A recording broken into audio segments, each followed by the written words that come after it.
quand Delphine Jubilard disparaît brusquement dans la nuit du 15 au 16 décembre 2020, l'infirmière du Tarn n'est pas seulement en procédure de divorce avec son époux Cédric, le père de ses enfants Louis et Elia. Elle se prépare à écrire un nouveau chapitre de sa vie sentimentale avec un autre homme, rencontré durant l'été qui précède. Une histoire qu'il voulait vivre au grand jour après les fêtes de fin d'année, avant que cette soirée ne fasse tout basculer. Si est-il donc seulement dans le secret que les deux amoureux ont pu profiter de leur couple.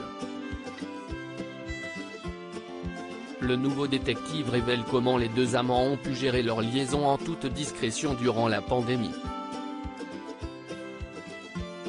Dans l'édition du 27 avril 2022 du Nouveau Détective, de nombreux détails sont donnés sur la relation extra-conjugale de Delphine Jubilard et de l'homme, professeur de piano, qu'elle a rencontré via l'application Glidin.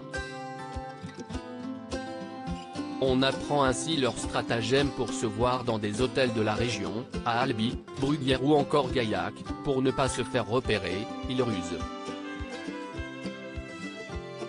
Jean entre le premier dans l'établissement, puis téléphone à Delphine pour lui indiquer le numéro de la chambre. Elle le rejoint alors, le visage dissimulé par son masque chirurgical.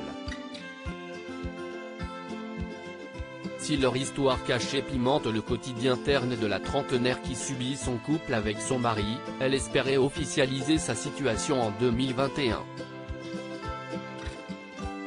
La femme de son amant avait découvert leur relation et après discussion, elle l'a accepté, leur demandant seulement de ne pas s'installer ensemble avant le nouvel an. Du côté de Cédric Jubilard, les choses sont plus complexes.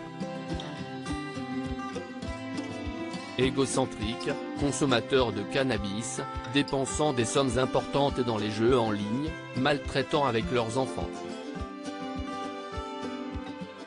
Le portrait, appuyé par son expertise psychiatrique, que l'entourage de Delphine fait de lui ne laisse pas penser qu'il avait pu bien prendre l'idée que sa femme le quitte pour un autre. Si est en tout cas la thèse avancée par l'avocat des proches de la jeune femme, Maître Batik, son comportement l'aurait alors conduit à commettre l'irréparable.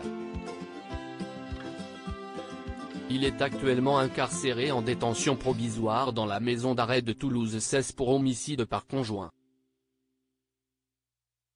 Cédric Jubilard reste présumé innocent des faits qui lui sont reprochés jusqu'au jugement définitif de cette affaire.